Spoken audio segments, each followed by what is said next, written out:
الرحمن الرحيم. الحمد لله رب العالمين، والصلاة والسلام على سيدنا محمد وعلى آله وصحبه أجمعين. خۆشەویستانم سەلام و ڕەحمەت و بەرەکەتی خۆی گەورەتان لێبێت و جارێکتر لە بەرنامەی شیرینچا لە کەناڵی ئاسمانی پەیام بە خزمەتی ئەوەی بەڕێز و خۆشەویست گەیشتمەوە.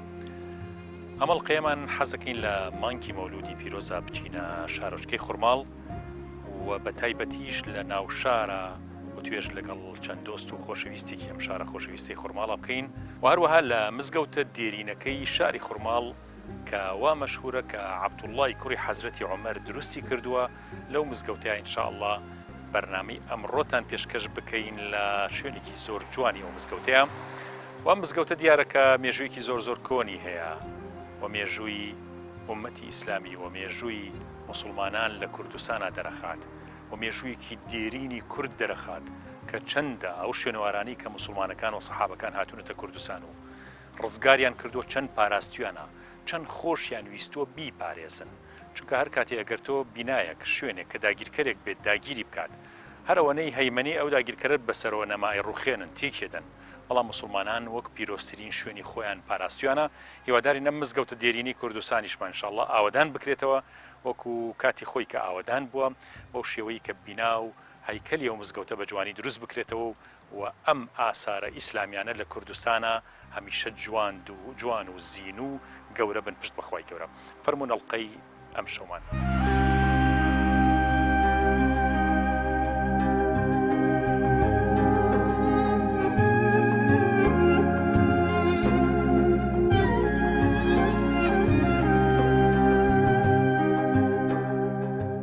وەختێک هاوڵەکانی پێغەمبەر صلی الله عليه وسلم لە شاری مەدینە کە 75 کۆچەری لەگەڵ 75 لە یارمەتیدەران یا یاریدەران یا ئەنسار پێغەمبەر صلی الله عليه وسلم کۆیان نەکاتەوە لە ماڵی ئافرەتێکە تا مەشورەتیان پێ بکا کە لە شاری مەدینەیە و چۆن ئەم دەوڵەتە تازە ئەم ژیانە تازە کە دروستیان کردو چۆن بیبەنە سەر و دەستوری مەدینە چۆن بنووسن،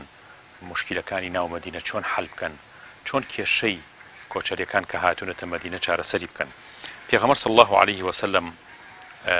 بینایی داهاتوویەکی گەورە لە شاری مەدینەیە ئەنێت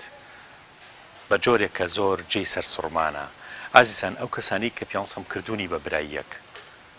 ئەگەر دیقەت بین زۆر لەیەکەوە نزیکن. بۆ نمونە عەبدوڕەحمانی کوڕی عەوف کە مهاجرە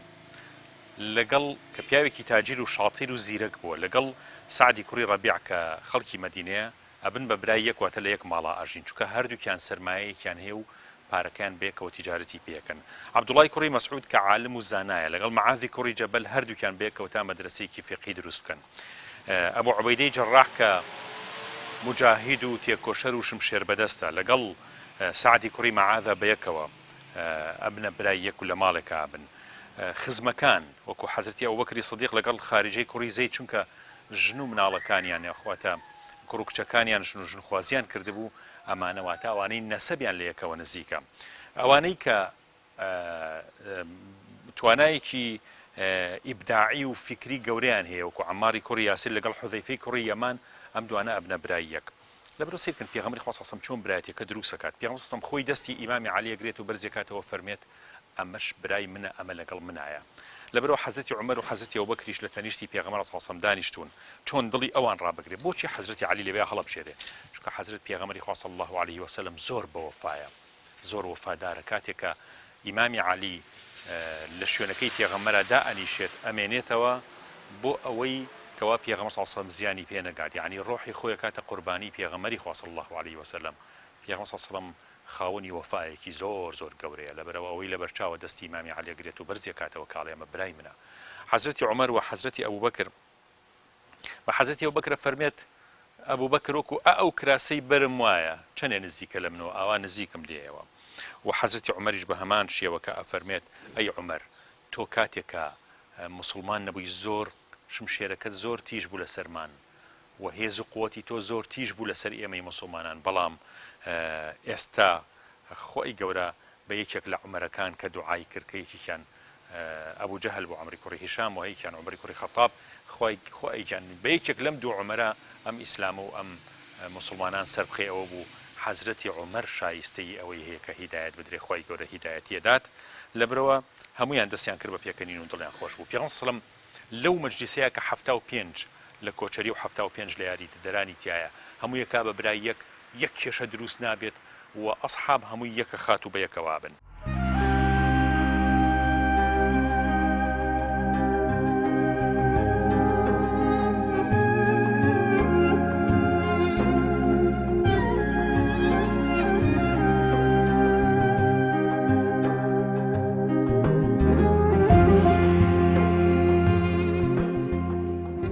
بەیادی مۆلود بەمە مبارەکی ئەزان بوو لەوە گەورەتر نییە لە دنیا و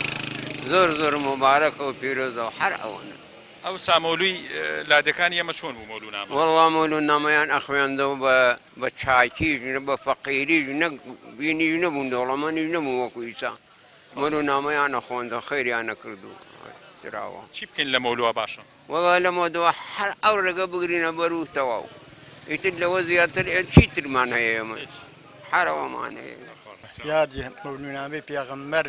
لە سەرسەرمان و لە سەرجانمانە بە خێراتنی ئێوەی شەکەین و بە خێراتنی مسلمانانی کوردستان و جیهانەکەین بە خێر بێن سەر چاومان. ئەو سامەولوونامە چۆن بوو؟ چ ڕۆحێکی تیا؟ وەڵڵا ئەو سامەولوونامە خۆش بوو، ڕۆحی تیا بوو لە گەڕێک و لە مزگەوت و لە هەموو شوێنە ئەوانەی کە دۆڵان بن بواە شت وایە لە ماڵی ئەیان کرد و لە مزگەوتیش ئەیان کرد. مەولوونامەی پێغەمبەر بە قوربانی پێغەمبەر بم و خۆم و ماڵ و مناڵیشم زۆرە خۆشە پێغەمبەر بەقەی چاوم بەقەی باوکم بەقەی دایکم بەقەی مناڵەکان بەقەی خۆشم خۆشمەوێ.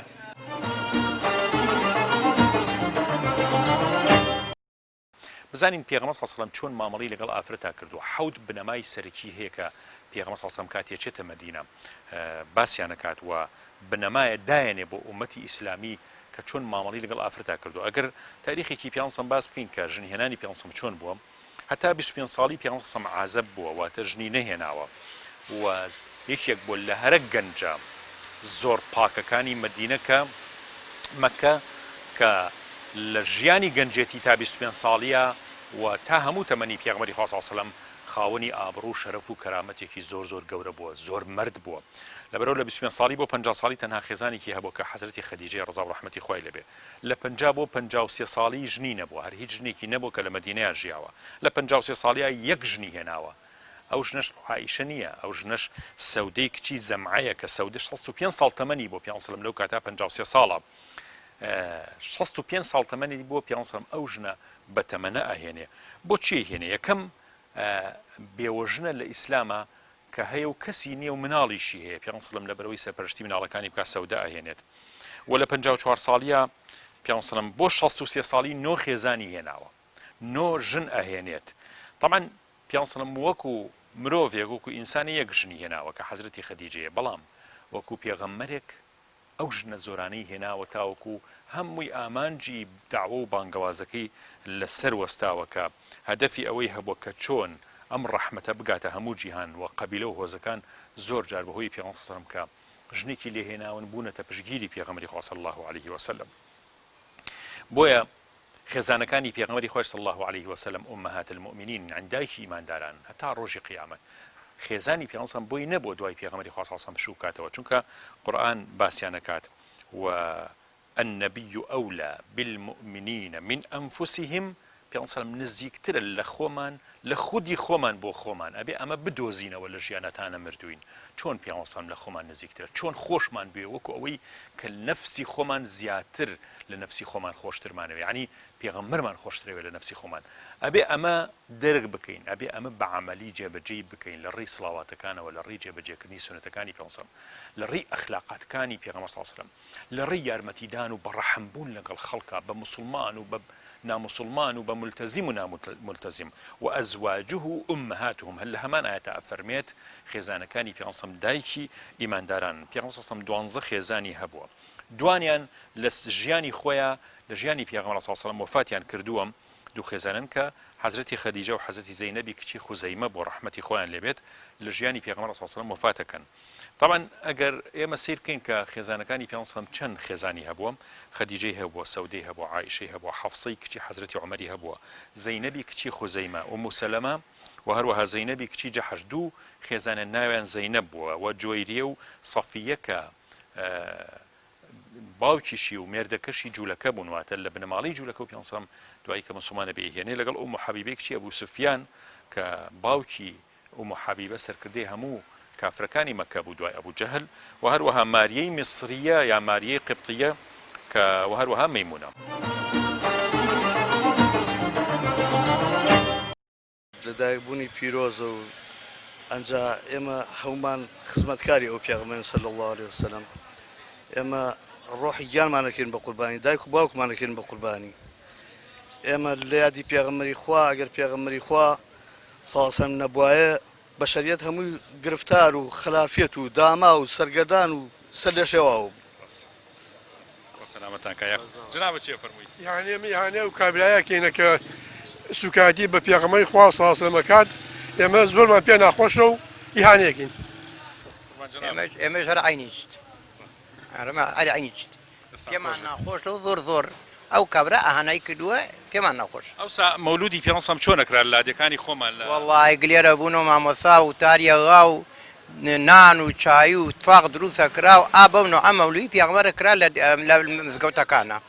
خۆش بوو وڵاتانە خۆش ئارە وەڵا بەلامانە خۆش بوو مەولود کارێکی جوانە و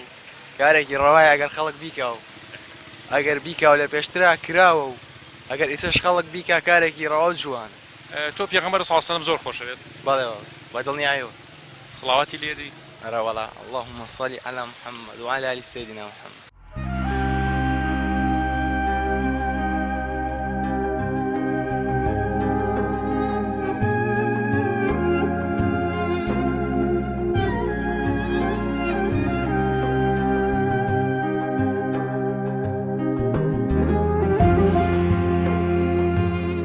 ئەو بنەمایانەی کە وتمان باسییانەکەین کۆمەڵە بنەما هەیە کە بۆ پیاوانە چۆن مامەڵە لەگەڵ ئافرەتانە بکەن پێ سڵم باسیەکات یەکەمیان ئەبێت پیاو بەرامبەر بە دایکی بەرامبەر بە کچەکانی بەرامبەر بە خێزانی بەرامبەر بە ئافرەت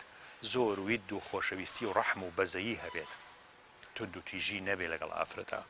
سەیری ئەو عاتیفە سۆزەی پێغەمبەری خوا بکەن صلی الله عليه وسلم حەزرەتی خەدیجە ئەفەرمێت ئەوەنە پێغەمبەر صلی الله عليه وسلم منی خۆشەویست ئەوەنە خێزانەکانی خۆشەویست لە کاتێکە ئەمزانی چ کاتێت تووڕێ لێم هەر بە بانکردن و ناوهێنانەکەم فەرقم پێ کرد کە چ کاتێت تووڕێ و چ کاتێ لێم ڕازیە دوایەوەی عەمری کوڕی عاص ڕەزا و ڕەحمەتی خوای لەبێ کە سەحابەیەکی پێغەمبەرە صلی الله عليه وسلم لە جەنگێکە سەرکەوتنێکی زۆر گەورە بەدەستێنێت حەسەکە لای پێغەمبەر صلی الله عليه وسلم لەناو ئەسحابەکانە ئەم سەرکەوتنی بەدەستێناوەتەوە لە جەنگێکی گەورەیە سەرکەوتن بەدەست بێنیت یەتەوەی لە مەجلیسەکەی ئاڵێ یا ڕەسوڵ الله صلی الله عليه وسلم چ کەسێ لای تۆ زۆر خۆشەویستە حەزەکات عەمر بڵێ ئەی تۆ عەمر خۆشەویستترین کەسی لە لای من خەڵکیش دانیشتون پیان سڵام فەرمی عایشە ئەڵ لای من خۆشەویستترین کەس عایشەیە وتی یا ڕەسوڵ الله صلی الله عليه وسلم مەبەستم ئافرەتان نییە مەبەستم پیاوانە فەرمی باوکی عایشە لەبەرەوە سیرکەن خاتەم النەبیین شەرم ناکا لەوەی بڵێ ژنەکەی خۆم خۆشەوێت ڕێزی لێگرێ احتیرامی لێگرێ مەسروق کە یەکێکە لەوانەی ڕیوایەتی فەرمودەی کردو ڕەزا و ڕەحمەتی خوای لێبێم ڕاویەکی مەشهورە لە ناو ڕیوایەتی حەدیسەکانە ئەفەرمێ پێغەمبەر صلی الله علیه وسلم ئاوا ناوی خەدیجەی هێنا ئاوا مەسروق ئاوا ناوی حەزرەتی عائیشە هێنا فەرمێت حەدەثەتنی حەبیبەتە ڕەسوول الله صلی الله علیه وسلم پێی ڕاگەیاندم خۆشەویستەکەی پێغەمبەر صلی الله علیه وسلم بەسی حەزرەتی عایشەیە یا حەبیبەتە حەبیب الله خۆشەویستی خوا پێی وتم یعنی مەبەستی حەزرەتی عایشەیە لەبەرەوە سیرەکەین ئەوەنە مەشهور بووە لەوەیە کە خەدیجەی خۆشویستوە حەزرەتی عایشەی خۆشویستوە خێزانەکانی خۆشویستوە ئافرەتانی خۆشویستوە ڕێزی لێگرتوون وید و مەحەبەتی بۆیان هەبووە پیان سڵام مەشهور بووە لەناو ڕاویەکانی فەرمودیشە لەناو عیلما کە باس کراوە بە خۆشەویستەکەی پیان سڵام ناوی حەزرەتی عایشە براوە لە دوایەوە کە 10 ساڵە حەزرەتی خەدیجە وەفات دەکات پیان سڵام ئەمەنە خۆشویستوە هەتا جارێکیان ڕازی نییە لەوەی کە حەزرەتی عایشە ئەڵێ باشە هەتا ئیسێش ئەو پیرەژنەتەر خۆشەوێکە وەفاتی کرد پیان سڵام زۆر پێی ناخۆشە بێ فەرمێت والله إن الله غرس حبها في قلبي خوا خۆشەویستی خەدیجەی لەناو دڵمان ڕواندووە دوای 10 ساڵ سەیری وەفایی پێغەمبەرکان صلی الله عليه وسلم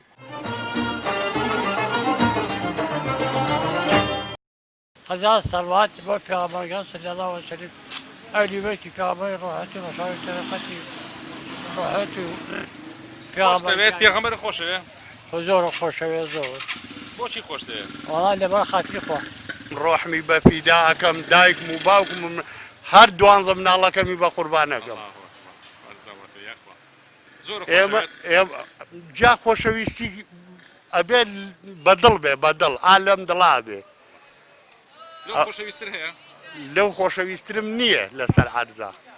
لە پێغەمبەریان خۆشەویستتر نییە و نابێ ئەوەیشی قسە لەسەری بکا سەر ئەدا لەبەر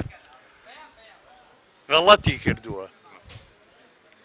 میلەتی ئێمە میلەتی موسڵمانە لە 1990 ئەوەیشی لا بدا لە دینی ئیسلام خەتەرە ئاگای مەگەل لە خۆی بێ خوا ڕەحم بە هەمومان بکە خوا عەفومان کە خوا بە ئومەتەکەی بە پێغەمبەرەکەی خۆی حسێبمان بکە بە ئومەتی پێغەمبەریان حسێبمان بکە لەو دنیا شەفاعەتمان بۆ بکات ئەوسا لە هەورامان و لە لادەکانی هەورامانی خۆمان مەولولامی هەوسەم زۆرەکرا ئەو مەولولامانە خۆش بۆ ئەوساکرا باوکم 9 جار لەسەر یەک مەولونامەی خوێندووەتەوە 9 جار 9 ساڵ لەسەر یەک ئەرە وەڵا بازە کەسێک گەیود ئەمە بدعەیە و نازانم چییە و ئەمانە و توێتی من لە دڵی خۆما ئەزانم بۆچیم کردووە باوکم ئاوا جوابی ئەدانەوە من ئەزانم بۆچیم کردووە بۆ ئەوم نەکردووە یا خەڵک تاریفم کە یا بۆ ڕیابێ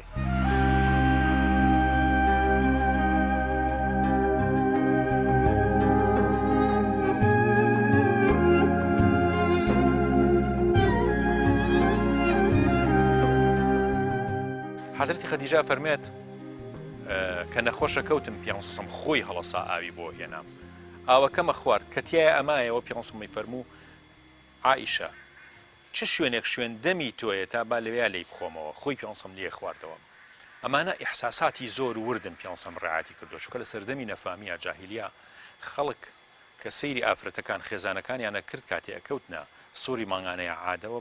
بە پیس سەیریانەکردن شتی دەستیان ناخواردن لەگەڵیان ناخەوتن لەگەڵیان دانانیشتن نانیان نائەخوارد بە هیچ جۆرێ لەبەرەوە پێغەمبەر ئەو حاڵەتە ناسروشتیە ئەو حاڵەتە خراپە ئەو تێنەگەیشتن و جاهیلیەتە بەوە لا ئەبات زۆر مامەڵەی پێغەمبەر جوان بۆ لە کاتێکا کە نەخۆش بۆ لە کاتێکا لە سووری ماڭانەیە بووم مامەڵەیەکی زۆر سروشتی لەگەڵاکە کە ئەمە حاڵەتێکی نەخۆشیە پیاویش نەخۆشەکەی و ئافرەتیش نەخۆشەکەوێت و زۆر ئاسایی وەریگرتووە لەبەرەوە دینداری ئیلغای عاتیفە و خۆشەویستی ناکات یعنی پێچەوانەی ئەوە نییە کە تۆ خێزانەکەت بە حەڵاڵی خۆش بێ بەس حرام نا ڕێگەکانی حرام نا ئازیزانم ڕێگەکانی حرام هەرگیز هیچ دەواازەیەکیان بۆ ناکرێتەوە بۆ دڵداری و خۆشەویستی و نامە گۆڕینەوە و عشقبازی لە ئیسلامە نییە و هیچ دەرگایەکی نییە و هیچ تەبریرێکی نییە و هیچ کەس ناتوانێت بڵێ حەڵاڵە لەبەرەوە لە هەر شوێنەکە کەسێک مامۆستایەک بانخوازێک بە ناوی ئەوەی کە با ئێمە واقع بین و با سیری واقعەکەمان بکەین ئەم شتانە نابێ بە حەڵاڵ و دەرەنجامی زۆر ترسناکی هەیە و کەسێک مڕوئەت و مەردایەتی تیابێ بەڕاستی لەم ڕێگایانەوە هەرگیز نزیکی ئافرەتان ناکەوێت بێ لە ڕێگەی خۆی و لە ڕێگەی حەڵاڵەوە بێ پێغەمبەر سەڵسەڵام عایشا فەرمێت حەزم لە پیاسەی دەرەوەی مەدینە کرد هەستی عایشە ئافرەتێکی زۆر نەشیت و چالاک بووە یعنی ڕۆیشتن بە پێ ئێستا لای خۆمان خەڵکەچێت بۆ سەر شاخەوە ئەچێت بۆ شاخ ڕەویە کات و ئەچێت بڵین لە دەشتا خۆی مانووە کرد حەسی عایشەی وا بوو پێڵسم نەیتووە کەی من کاتی ئەوەم هەیە و کەی وەختی ئەوەی پێڵسم لەگەڵ ئاچێتە دەرەوەی مەدینە بە پێڕۆیشتن یەکێک بۆ لەو شتانی کە حەسی عایشە حەزی لێ کردووە و تەنانەت مسابقە پێشکەوتنی لەگەڵ پێغەمبەر کردووە صلی الله علیه و سلم ئەفەرمێ هەموو جارە لە پێغەمبەرمە بردەوە صلی الله علیه و سلم چونکە حەسی عایشە سوکەڵە بووە ینی جسمێکی وای هەبوو قورس نەبووە قەڵەو نەبووە بەڵام فەرمێ جارێکیان پێ سەلم لەو هەفتەیە گۆشتمان زۆر بوو گۆشتی زۆر را پێم لەبەرەوەی قەڵەو بووم و قورس بووم لەو ڕۆژەیە کە چوینە دەرەوە پێ سەلم لێی بردمەوە فەرمووی ئەم جارە بە جارەکانی تۆ عایشە کە ئەم جارە بردمەوە لێت لەبەرەوە خێزانێکی بەختەوەری هەبوو خێزانێکی نۆرمەڵ ئازانم تەکەلف نا یعنی زۆر لە خۆت بکەی بۆ ئەوەی سونە جێبەجێ بکەی نا هەر ئاسایی پێ سەلم ئاسایی واژیاوە طبیعەتی وا بووە یەکی کتر لەو تایبەتمەندیانی پێغەمبەری خوا صلی الله علیه وسلم کە یەکێکە لە بنەما سەرەکیەکان و بنەما جوانەکان کە دای ڕشت و بەرامبەر بە ئافرەتان تەجبیر الخەواتر، یعنی دڵهێنانەوە لەبەر دڵدانەوە تۆ ڕێزی ئافرەتان بگری. ئەزانی پێغەمبەری خوا صلی الله علیه وسلم سێ خێزانی هێناوە، سێ ژنی هێناوە بۆ دڵدانەوە و دڵنەوایی، بۆ شەفەقەت. پێغەمبەری چووە داوای ئوم سەلەمە منەمەوێت تۆ بخوازم، ئەویشتی یا ڕەسوڵ الله صلی الله علیه وسلم من تەمەنم هەیە و پیرم و تەمەنێکم هەیە، 4 مناڵی وردم هەیە و 4 مناڵم هەیە، لەبەرەوە شوو ناکەمەوە. پێغەمبەری فەرمووی من مناڵەکانە بەخێوەکەم، وتی آخر غیرەم زۆر زۆرە یا ڕەسوڵ الله، غیرەم زۆر زۆرە. وتی غیرەکەشت خوای گەورە نایهێڵێت و مناڵەکانیشم مناڵی منن. بەو جۆرە پێغەمبەری بۆ دڵدانەوەی ئەم ئافرەتە کە کەسی نییە لە مەدینەیە ئەیهێنێت. سێهەمیان ئوم حەبیبەیە کە کچی ئەبوو سوفیانە، ئەویش هەر مێردەکەی لە حەبەشە وفات دەکات و ئەمرێت کە ئێتە مەدینە. آخر ئەگەر بچێتەوە ماڵی ئەبوو سوفیانی باوکی لە مەکە، ینی معقول نییە بچێتەوە ناو ماڵێکەوە هەڵی گێڕنەوە لە دینی یاخود بەو جۆرە دوژمنی پێغەمبەر بن صلی الله عليه وسلم. بۆیە ئوم سەلەمە کە کۆچەکە بۆ مەدینە چۆن پێغەمبەر دڵنەوایی بکات، بەوە دڵنەواییەکە ئیکات بە یەکێک لە خێزانەکانی خۆی و مارەیەکە بۆ خۆی، کەواتە سێ ئافرەتی بەس لە بەل دڵدانەوە هێناوە دڵیان ڕابگرێت، دڵی ئافرەتەکان ڕابگرن. خۆ مەرج نییە هەموو کەسێک بتوانێت ئاوا وەکو پێغەمبەری خوا صلی الله علیه وسلم بەڕاستی سەیطرەی هەبێ بەسەر ئەوەیە کە ژیانێک دروستکات دوو سێ خێزان بێنێت بۆی دڵدانەوەی ئافرەتێ بە بەسەتوانی دڵی بیتەوە بۆی یارمەتی بیت، بەوەی کەوا ڕێزی لێ بگری، بەوەی نەیخەڵەتێنی، بۆی کە خێرێکی پێ ئەەکەی مەمەستێک لە پشتی خێرەکەوە نەبێت، بۆی کە نیەتێکی بەرزت هەبێت. سێهەمیان بریتێ لەوەی کە پێغەمبەر صلی الله علیه وسلم ئەمان ئەیا بە ئافرەتان. ئافرەتان لە سەردەمی نەفامیە ئەمین نەبوون لە ژیانی خۆیان، آخر هەر بە مناڵی زیندە بە چاڵەکران، دوای حکمی زۆر قورسیان هەبووە، ینی پیا و هیچ قیمەتێکی بۆ ئافرەت دانەناوە، هیچ بایەخێکیان پێناوە، هەموو جاهلیەتی ئەو سەردەمە ژوا بووە، حتا لە دینەکانی مەسیحی و یەهودیشە بە هەمان شێوە تحریفیان لەو دینا کردووە بە جۆرێک کە ئافرەتان دەرەجە 2 3 و بگرن لە ئاستی زۆر نزمادایان ناون. لە هیندەکانە بە هەمان جۆر بوون، ئەوروپیەکانەوە هەر زۆر زۆر وەزعیان خراپ بووە. لەبەرەوە پێغەمبەری خوا صلی الله علیه وسلم ئەمان دروستەکا بۆ ئافرەت، ئەمین بن لە ژیانی خۆیان، غەدریان لێ نەکەن، عەزیەتیان نێن. پێغەمبەر صلی الله علیه وسلم هەرگیز لە ئافرەتی نەیاوە، نەهی خێزانی خۆی، نە کەنیزەک، نەهی خەڵکی تر، نە خزمەکانی خۆی. نەفەقە باسی نەفەقاکە چۆن پێویستە لەسەر تۆ ئەم ئافرەتە معەزەز مکەڕەم ژیان بەرێتە سەر بژی، پێویستی بەوە نەبێکەوە بچێ ئیش بکات. تۆ پیاو بۆی نییە خێزانەکەی ئیجبار بکات لەسەرەوەی بچێت بێمە مۆزەف، بچێت بێ بە کرێکار ئیشێک بکات، بێ بە سایق، کەمە ئەوروپای گیری خواردەوە بەدەسەوە. کوا ئافرەت ئەمانی ئەوەی دەستکەوتووە، کوا ئەتوانێت بە مێردەکەی بڵێ ئەم مانگە مەسرەفی مانگە عایدی تۆیە، نەخێر بەیەکەوە بێ شەریکن، مناڵەکانی شەریکن تایە، هەموو شتێک شەریکن. ینی بگرە ژیانێکی زۆر زۆر قورسە بەڕاستی تۆوە هەست بەو ئەمانە نەکەی لە ماڵەکەی خۆتا لەگەڵ مێردەکەتا. ئەوەی لە ئیسلامە هەمانە بەڕاستی ئەمانێکی زۆر زۆر جوان هەیە، مەرجێک مسلمان تەطبیقی بکات، جێبەجێ بکات. ئەمینە لەوەی کە ئەم پیاوە درەختێکی زۆر گەورەی و پاڵی پێوە ئەدات، ئەم خێزانی بە هەمان شێوە پاڵی پێوە ئەدات. و پێغەمبەر صلی الله علیه وسلم لە فەرمودەیەکیە ئەفەرمێت گەورەترین نەفەقە لە ڕۆژی قیامەتە بریتێ لەوەی کە لە میزانی کێشانەی عەبدەکانەدا ئەنرێ بریتێ لەو نەفەقەیەی کەوا کەسێک بۆ خێزانەکەی خۆی سەرفیەکات. یعنی تۆ کە خێزانەکەت بەخێوەکەیت، حورمەتی ئەگریت، یارمەتیانە دەی، شتیان بۆ ئەکڕی، منەت مەکە بەسەریانە، چونکە یەکەم واجبی سەرشانی خۆتەکە بەو جۆرە مامەڵە لەگەڵ خێزانەکەتا بکەی. دووهەمیان نەفەقە لە کێشانەی ڕۆژی قیامەتە یەکێکە لە هەرە خێرە گەورەکان کە پیاو ئەنجامێدا بەرامبەر مناڵەکانی. ینی تۆ 2 کیلۆ 4 کیلۆ میوە بیتەوە بۆ مناڵەکانە، هەر نیەتی ئەو بێنە بڵێ خوایە من ئەمەوێت ئەم مناڵانم محتاج نەبن، ئەم مناڵانم خۆش بژین. ئەوە نیەتێکی زۆر گەورەیە بۆ کێشانی ڕۆژی قیامەتی خۆت. ینی تۆ مەسرەف بۆ مناڵی خۆتەکەی، بەڵام ئەجرێکی زۆر زۆر گەورە دەسەکەوێت.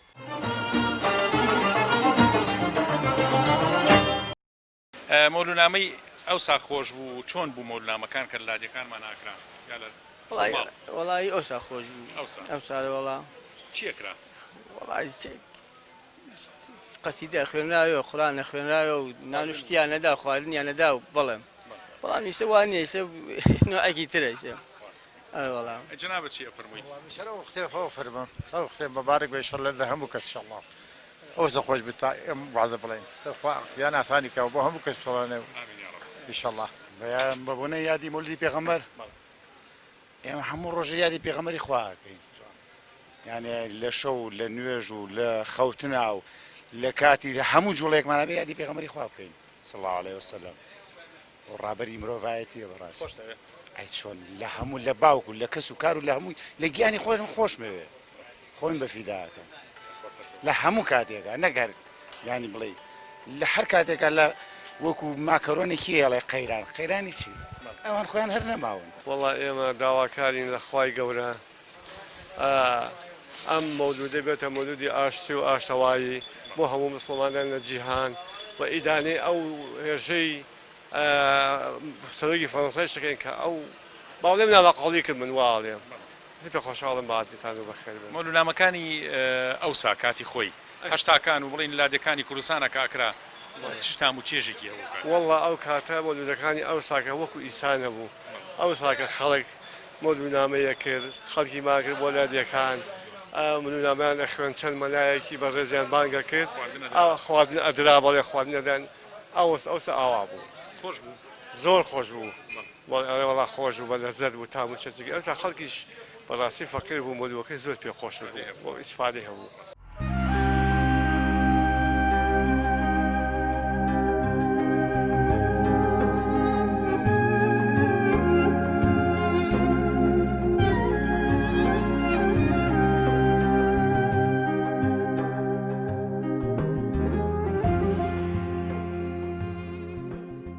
اینجا پێغەمبەر صلی الله علیه و سلم یەکێک لەو بنەما سەرەکیانەی لە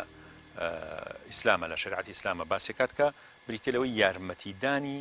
خێزانەکەت ئیسا پیاوی وا هەیە چەند مەردە یعنی خێزانەکەی کە نەخۆشەکەوێت نەخۆشیەکی درێژخایەنی تووشە بێت بە ساڵەها 10 ساڵ 15 ساڵ لە جێگا ئەکەوێت کە نمونەمان هەبوو هەر لە بەرنامەی شیرینچا ئەو نمونەمان پیشان ناوە کە پیاوێک چەندەها ساڵ خزمەتی مێردەکەی کرد خێزانەکەی کردووە و ژنی نەهێناوە حتا وەفاتیشی کردووە چەند جوانە ئەم پیاوە مرد بێ بەرامبەر بەم خێزانەی کە چەندەها ساڵ لەگەڵیا ژیاوە خزمەتی بکات بیبا بۆ لای دکتۆر بۆڵە بۆڵ نەکا بەسەریا حتا پێم یارمەتی ئیشی ماڵەوە لەگەڵ حەزرەتی عایشە لەگەڵ خێزانەکانی ترا یارمەتی یاون بۆیە ئەبینین فێری علمی کردوون حەستی عایشە مناڵ بۆ کە خێزانی پێغەمبەر صلی الله علیه و سلم دوای وەفاتی پێغەمبەر صلی الله علیه و سلم 45 ساڵە مێنێتەوە یعنی 45 ساڵ دوای پێغەمبەر وەفاتەکە لە 56 هیجریە کۆچی دوایی یەکات پێغەمبەر فەرمێت تعلمی منی العلم یا عائشە علم و زانست لە منەوە فێر بە بە عائشە لەبەرەوە خەڵکی گەورە و بچووک ئاهاتنە خزمەتی حەزرەتی عایشە فێری علم و زانیاریە بوون لەوەی لای پێغەمبەر صلی الله علیه و سلم فێر بووە خذوا دینەکم عن هذه دینەکەتان ئالەمە وەربگرن یعنی لە حەزرەتی عایشەوە چونکە هەموو ژیانی حەزرەتی عایشە لە ژیانیە 2300 فرمودەی لە پێغەمبەر صلی الله علیه و سلم گێڕاوەتەوە ئاگداری هەموو حرکات و سەکنات و جوڵەی ماڵەوەی پێغەمبەر صلی الله علیه و سلم زۆرێک لەو بابەتە فقیانەی کە چۆن دەستنوێژی کردووە چۆن غوسڵی کردووە چۆن مامەڵەی خێزانی کردووە چۆن لەگەڵ خێزانیا خەوتو ئەمانە حەزرەتی عایشە گێڕاوێتەوە بۆ بە شەریعەت بۆ ئێمە بۆ بە بنەما بۆ ئێمە دەستنوێژ ئێمە لەوە فێر بووین لە ماڵی حەزرەتی پێغەمبەر صلی الله علیه و سلم لە ماڵەکانی پێغەمبەر صلی الله علیه و سلم چی ڕوویاوە حەزرەتی عایشە گێڕاوێتەوە وەکو سەرکردە و سیاسیەکانی ئەمڕۆ نین کە شتەکانیان شاراوە بێت و کەس پێی نەزانێت یان شتێکی زۆر کەمی دزە بکات و خەڵک پێی بزانێ نا ژیانی پێغەمبەر وانە بۆ ژیانی پێغەمبەر هەموو شتێکی ڕوون بۆ لە بەرچاوی خەڵکە ناوێن نابوو عائیشە معلمة الرجال عائیشە فێرکەری پیاوان یعنی چونکە بۆ ئەفەرمێن لە مەجلیسی دەرسیا 100 دانە لە سەحابە و لە تابعین و لە گەورە پیاوان دانیشتن دەرسیان لە خزمەتە ئەخوێن عەبدوڵای کوڕی حەزرەتی عومەر تەلەبەی ئەو بووە ئەبوو هورەیرە بە هەمان شێوە سەدان لە تابعین شتیان لا خوێندووە حەفسە یەکێکتر بۆ لە خێزانەکانی پێغەمبەر کەسەری پێغەمبەر چه حڕیەت و دەرگایەکی کردوتەوە لە بەرامبەر خێزانەکانی لە بەرامبەر ئافرەتە کە کارامە بن نەک سەرکوتیان کات بە ناوی دینەوە نەک هەرەوەنەی بڵێت ئەمە خێزانی فڵانە کەسە یاخود ملتەزیمە بە دینەوە ئیماندارە ئیتر بیخاتە سژنەوە بیخاتە کونێکەوە سەر دەرنێنێ مەچیە دینداریەکە نەخێر پێغەمبەر ئەخلاقی پێغەمبەر نەبووە صلی الله علیه و سلم پێغەمبەر زۆر ئاسایی مامەڵەی کردو یعنی شتێک نەبووە تەکەلف لە خۆی بکە یا قورس بێ لەسەر شانی کۆمەلگا قورس بێ نەخێر ئەوە تا حەفسە شخصێتێکی زۆر گرنگ بووە خوێنواری نەبووە حەزرەتی حەفسە کە کچی حەزرەتی عومەر بووە پێغەمبەر فەرمووی ئەتەوێ فێر ببی فێری خوێنواری بی تی بەڵێ بانگی شیفای کرد ئافرەتێکی زۆر کارامە و شیفای کوڕی عەبدوڵڵای ئەنساری زۆر زیرەک بوو شیفا بانی کردەوە تیوەرە حەفسە فێری خوێنەواری بکە هەتا وای لێ هاتی حەفسە بوو بە یەکێک لەوانی کە قورئانیە نووسیەوە وەحیە نووسیەوە کەواتە پێم چ دەرگایەکە کاتەوە لە خێزانەکانی کاتێ حەزرەتی ڕەسوڵ الله صلی الله علیه وسلم وفات دەکات ئەو کەسەی کە ئیشرافی کۆکردنەوەی قورئانەکە یعنی کە قورئان کۆکرایەوە لە سەردەمی حەسی ئەبوبەکر و حەسی عومەرە لەو کاتەیە کە مشریفە بەسەر کۆکردنەوەی قورئانە حەزرەتی حەفسەیە کە پێیان سەم هانیە خوێنەواری فێر ببێت ئافرەتێ ئەبێ بە مشریفی کۆکەرەوەی قورئان ئازیزانم کە خێزانێکی پێغەمبەر صلی الله علیه وسلم یەکێکتر لەو خێزانانی پێیان سەم ئوم سەلەمە کە زۆر خیبرەی زۆر بۆ لە ژیانە ڕاوێژ پێیان سەم خۆی ڕاوێژی پێکردووە بردوێتی لە جەنگا لە غەزاکانە کە ڕۆشتووە لەگەڵیان ڕۆشتووەی یەکێک لەوانی کە ڕاوێژی پێکردووە ئوم سەلەمەیە حەزرەتی عومەر ئیستیشاری پێکردووە حەزرەتی عومەر بانگی ئوم سەلەمە کە قسەی لەگەڵ ئاکات کە فلان مەسەلە فلان شت چی بکەم چۆن بکەم زەینەبی کچی جەحش کە ئافرەتێکی کۆمەڵایەتی خەیری بوو ینی زۆر خێرۆمەند بووە ئەم ئافرەتە ئیشی خەیری زۆر زۆر کردووە پرۆژەی خەیری هەبووە سەیری خێزانەکانی پێم هەر یەکی لەلایەکەوە خەریکی مەشروعێ بوون خەریکی دەوڵەمەندکردنی ئەم بانکە گەورەی ئیسلام بوون خەریکی سەرمایەیەکی گەورە بوون کە بۆ ئێمەی جێبێڵن لە کونجێکا پێیان سەم نەیکردوونەتە کونجێکەوە دەرگایان لەسەر داخانەیەنە دەرەوە کەس نەتان بینێت کبت بن تا شتێکی نەخوازرا و دروست بێت چونکە ئەوە ئەخلاقی مسلمان نییە ئاوا کپتی خێزان و کچ و مناڵەکانی بکا بە ناوی شوێنکەوتنی پێشینانی ئیسلام نەخێر پێیان زۆر زۆر زۆر زۆر ڕێزی لە ئافرەتان گرتووە یارمەتی محتاجەکانی یا زەینەب بە بۆنە یادی مەولودی پێغەمبەری سەرەوەرمان پیرۆزبایی لە خۆمان و لەگەڵ مسلمانانی گیان دەکەین و ئەو پێغەمبەرەی کە ئەبێ بە کردەوەکان و بە سنەتەکانی شوێنکەوتەوە پێغەمبەرە بین نەک بە هەر قسەکردن بێن ئەوێ بە کردەوەی بیسەلمێنین کە شوێنکەوتەوە پێغەمبەرین ناگوباگوان بە قوربانی بێ سڵاوات چەندێ دڵی ئینسانە کاتەوە ینی سڵاواتدان لە پێیان سەلەم چەندێ ئینسان ڕۆحیەن ئیسفادەی لێکا پێشەوەی لە قیامەتە ئاجرەکەی دەستکەوێت طبعا سڵاواتدان ئینسان دڵ دەرونی ئارام مەکاتەوە طبعا بە سڵاواتدانم دیاری پێغەمبەر پێغەمبەری خوا وێڵێ سڵاواتم لەسەر با من دە سڵاوات لەسەرەوە دەم سڵاواتدان لەم وەختێ باشە زەکرکردن بە عام دایمە بێت دەممان بە زەکرەوە بێ بە تایبەتی بە پێغەمبەری خۆشەویست ئەو پێغەمبەری کە لە وەختی سەرمەرگدا ئێمەی لەبیر نەکردووە ئەی فەرموو ئومەتی ئومەتی سنوورداری نییە خۆشەویستەکەی بە پێی فەرموودە و بە پێی ئاەتی قورئان دەڵێ بێت لە خۆت و سەرۆت و سامان و ماڵ و مناڵە زیاتر خۆش بێ ئینشاءڵڵا خوا ئەو بکە بە نسیبمان کە ئەو شتە ئەو خۆشەویستە لە دڵمانە بچەسبێ بەڵام ئەمڕۆ ئەگەر خۆشەویستیەکە بەس خۆشەویستی بە کردەوەی لەگەڵان نەبێ هیچ سنوور دەورێکی نییە بۆ ئینسانە دەبێت لە ژیانی ڕۆژانە هەڵس و کەوتت تەعاملت ئیمانیت بجوڵێنە کە تۆ دیاروی خۆشەویستی ئەو کەسەبی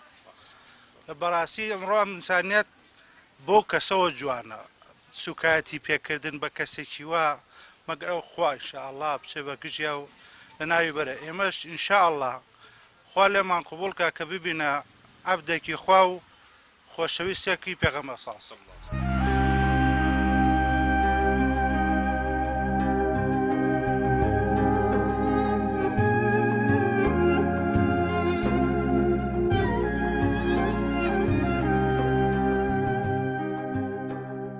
اینجا سیرکن پێڵسەم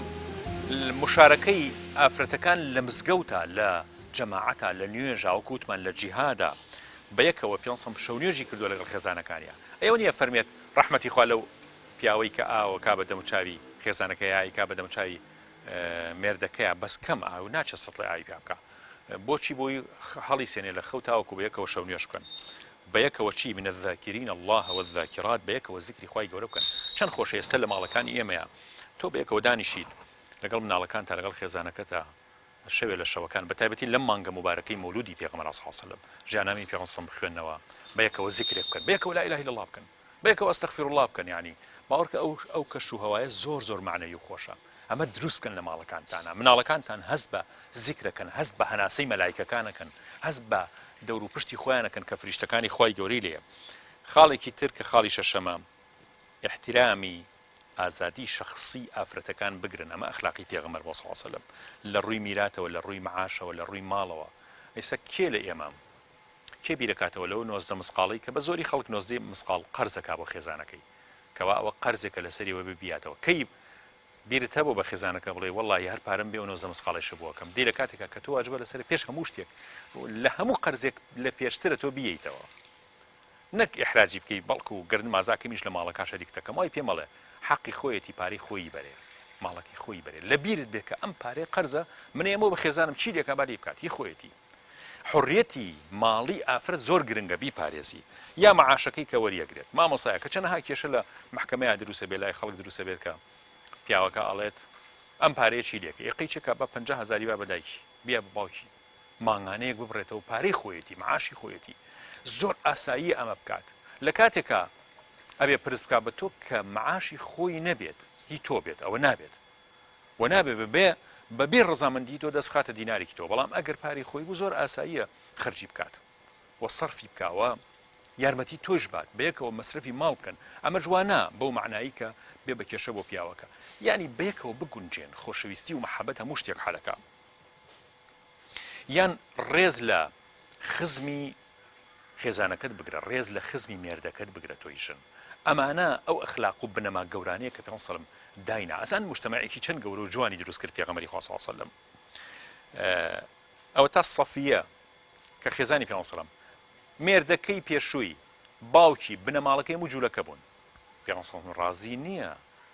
و هەرگیز قسەیەکی ناخۆشی نییەوە لە ڕووی سەفیە بڵێ بە واپیری تۆ جوولەکە بوون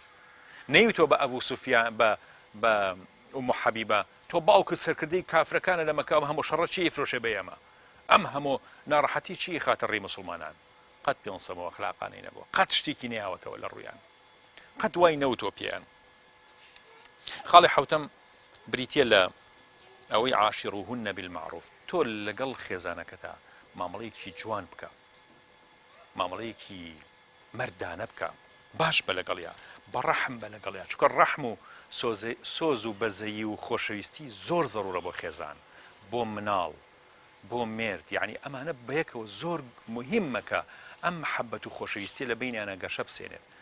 پەرە بسێنێت پێغەمبەر صلی الله بفەرمێت حتا لە ئەخیری وەفاتیا چونکە کۆمەلگای ئەو کاتەی سەردەمی جاهیلیەوە کۆمەلگای مەکە حتا ئێستای خۆیشمان بەرامبەر بە ئافرەتان خەڵک باش نەبووە مامەڵەیان باش نەبووە بۆیە پێغەمبەر لە کاتی وەفاتیا لە کاتی مردنیا فەرمێ ئیستەوصوا بالنساء خەیرا باش بن لەگەڵ ئافرەتەکان لەگەڵ خێزانەکانتان لەگەڵ خوشکەکانتان لەگەڵ خەڵکێکە ئافرەتن فإنكم أخذتموهن بأمان الله ئێوە بە ئەمانەتی خوا ئەوانتان وەرگرتووە یعنی تۆ کە چوویتەتە ماڵی خەزورت یعنی دەستی خەزورە ماچ کردووە دەستی ئەوانت ماچ کردووە تا ئەم کچیان ناوە بێت زۆر مەمنونیان بوویت لەبرۆ ڕێز لەو مقامە بگرە ڕێزی ئەوە بگرە کە بە ئەمانی خوات ئێوەتان وەستەحللتم الزەواج بهن بکەلیمەت الله بەوەی کەلیمەی خوا و شەهادەت و ئیسلامەوە ئەو ئافرەتت بۆ حەڵال بووە لەبرۆ ڕێز لە ئیسلام بگرە ڕێز لە بنەماڵەکەیان بگرە ڕێز لە ئیمان و ڕێز لە کەرامەت و مەردایەتی خۆت بگرە ئەمانە بە ئەمانی خوا و بە کەلیمەی خوا لای تۆن لەبرۆ هەمیشە بە ئێمە ڕانین لەگەڵەوەی کەم ئافرەتە لەگەڵ منا بۆ تەواو ترمە خێزانی منەوە نەخێر هەموو ڕۆژێ وابزان یەکەم ڕۆژە کەمارەت کردووە یعنی ئاوا ڕێزی لێ بگرە چونکە لە ڕۆژی قیامەتە پێغەمبەر بێتە خەسمی تۆ بێتە دەستەویەخەی ئەوانەی کە زوڵم لە ئافرەتەکەن ئەوانە زۆر بێدەسەڵاتن بەڕاستی زۆر خراپن بۆ ڕۆژی قیامەتیان بۆ عاقبەت خێریان بۆ ناو کۆمەلگا زۆر نامەردن کە زوڵم لە ئافرەتەکەن ئێترەوە ئافرەتە خێزانیانە دایشیانە خوشکیانە خەڵکی ترە جاری وایە تۆم دیردایرەیەکەم ئەزانێ ئەم ئافرەتانە کرێکارن لەو شوێنەیە ئەچن زوڵمیان لێکن حەقی خۆیان نایەنەیە ئیشی زیادیان پێکەن زوڵم زۆر خراپە